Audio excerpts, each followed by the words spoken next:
You're looking at a large colony who normally fly out just on dusk. It's just an amazing sight to see, several thousand flying foxes waking up and hitting the night skies and heading out to forage, and they'll disperse all over the city.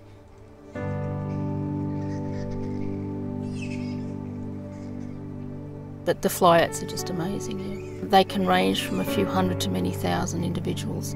And we have people who come from overseas to see these sites. Watching a big flyout is really impressive.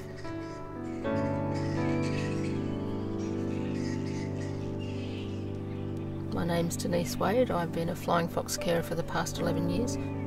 I hand-raised orphans. I participate in rescue and rehabilitation as well as triage. Every year I do probably a couple of hundred, more on a bad year when it's been a poor flowering season, but yeah.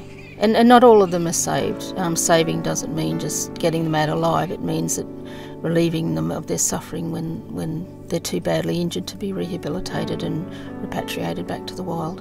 I love caring for bats, and I do this job because there's so many hazards to flying foxes, and I saw a real need in that. And things have got a lot worse over the 11 years I've been rescuing and caring. So I guess the reason I do this is to help individuals suffering, help prevent individual suffering, but basically to educate, to get the word out there to people in general, that we need these animals. They're an incredibly important species, and without them our forests will sicken and die.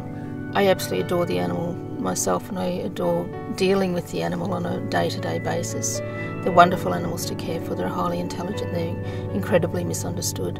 And if you look at the anatomy of a flying fox, it's absolutely incredible. It's very similar to a human anatomy, and the fact that these animals can fly, it's just amazing. So they have a very similar hand structure to humans in that they have a thumb and 4 fingers, and their fingers are elongated, and then they have this incredible supple, stretchy membrane that forms the wing. And the wing membrane in itself, you could write a book on the wing membrane. It's just so interesting, and watching how it heals, and it's just amazing stuff. People have taken things like Australian bat lyssavirus and they've blown it out of all proportion. Our motto is, with flying foxes, no touch, no risk, and that means that if you don't touch a flying fox, there is no chance of contracting an incredibly rare virus such as Australian bat lyssavirus. Oh, I love visiting my local colony. I do regularly visit my local colony just to bat watch, to see natural behaviours and interactions between the flying foxes, and especially during baby season, so we watch mother-baby interactions, and just watching those wild mother-baby interactions actually helps us when we have mothers and babies in care, so we can as closely replicate as possible the care for those mums and bubs in care. But yeah, it's fascinating just colony watching, seeing what goes on a daily basis, and when they have their snoozes and when they wake up and have a bit of a bicker, and yeah, it's really interesting. Bats are under threat for a number of reasons. All 4 species of flying fox populations are in rapid decline, with 2 federally listed as vulnerable to extinction. They're in danger because of so many things. There's colony persecution, there's more frequent and severe heat and weather events happening. They're trapped on barbed wire fences.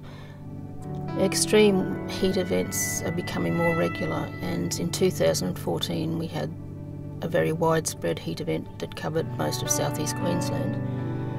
An estimated 50 to 100,000 flying foxes died. They boiled to death. So their internal temperature became so high that they died of heat stroke. Please be humane. If you find any bat by itself through the day is in trouble, it does need help, we offer a free 24/7 service. And yes, we're incredibly fortunate in southeast Queensland because we have an amazing array of wildlife, and if we can just enjoy our wildlife and coexist with our wildlife, and I mean, how amazing to step outside your back door and have wild bats in your trees and watch them flying over.